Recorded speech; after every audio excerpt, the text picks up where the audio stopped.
Décès d'un enfant de 12 ans du coronavirus. Avec toutes les infections virales, on peut avoir des exceptions.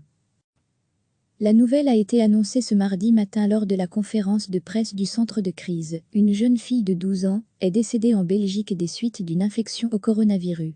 Pour le professeur Marc Hainaut, du service de pédiatrie du CHU Saint-Pierre, cet événement dramatique montre que le Covid-19 n'est pas bénin. Ce spécialiste souligne au micro de la RTBF que l'ensemble des infections virales sont comme ça. Il ajoute, avec toutes les infections virales, on peut avoir des exceptions.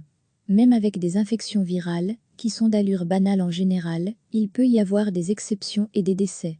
Marc Hainaut prend l'exemple de la grippe qui peut se révéler fatale pour l'enfant, même si ce n'est évidemment pas fréquent du tout. Avec le Covid, on a des données de beaucoup de pays, et on voit que les enfants sont nettement moins malades que les adultes. Ils sont moins souvent malades, et quand ils le sont, la maladie est moins grave, tient cependant à souligner le médecin. À lire aussi, la saturation est-elle en vue ?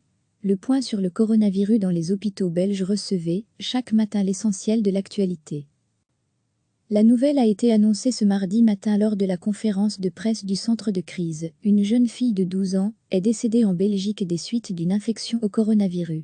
Pour le professeur Marc Hainaut, du service de pédiatrie du CHU Saint-Pierre, cet événement dramatique montre que le Covid-19 n'est pas bénin.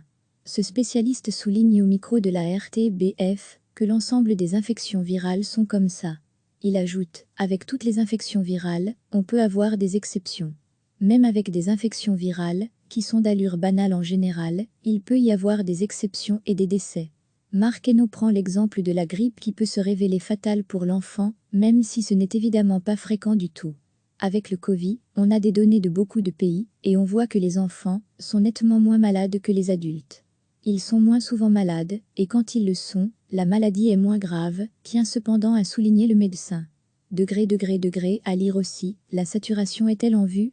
Le point sur le coronavirus dans les hôpitaux belges.